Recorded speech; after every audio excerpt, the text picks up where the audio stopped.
Bonjour, aujourd'hui on va préparer une recette très simple qui s'appelle salmorejo, qui se compose de tomates, ail, huile d'olive, sel, un petit peu de vinaigre. Le plus important, avoir une bonne qualité d'huile d'olive vierge.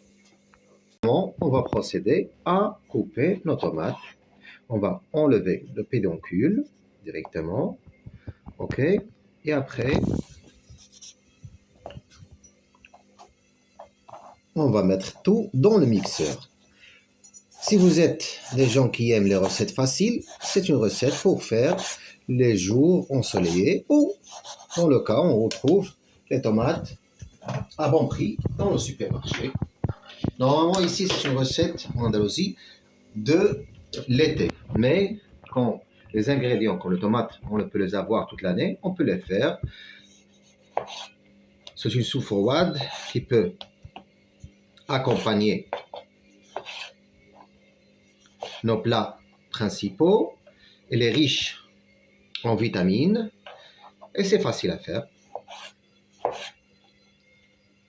On coupe les tomates, la quantité pour une soupe, pour accompagner nos plats. Normalement, on calcule par exemple une tomate et demie pour chaque personne.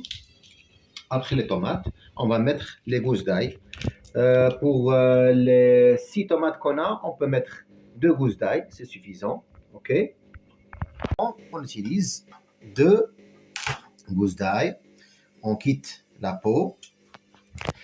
Si on veut par exemple éviter que ça se répète, on peut les quitter le cœur de l'ail, comme ça on évite que ça se répète pour les gens qui ont l'estomac un petit peu délicat. On épluche et on met le tout dans le mixeur. Dans le cas où on n'a pas un mixeur de son genre, on peut, pour le mixeur traditionnel, qu'on peut utiliser avec les médieux qu'on a à la maison, c'est pas la peine de se compliquer la vie. Ok? Comme c'est une soupe froide et on veut que ce soit un petit peu onctueux, on va mettre du pain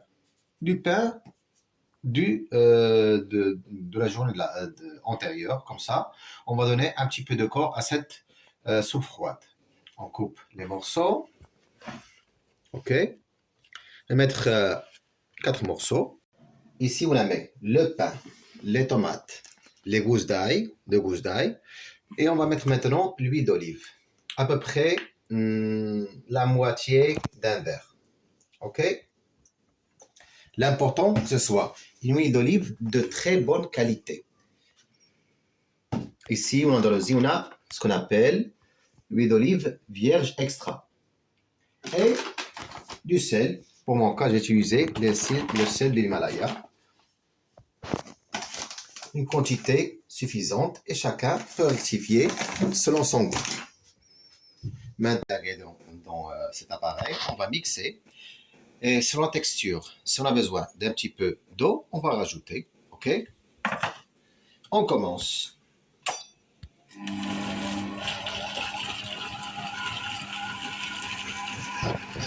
Comme vous voyez, la texture, c'est pas la texture qu'on veut. On va rajouter un petit peu de vinaigre. Et à continuation, les mesures sont un verre d'eau. Et on va mixer de nouveau. Ça, une texture crémeuse. Et après, on va goûter pour savoir.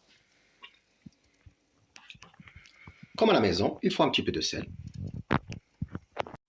Et voilà le résultat final, salmorejo.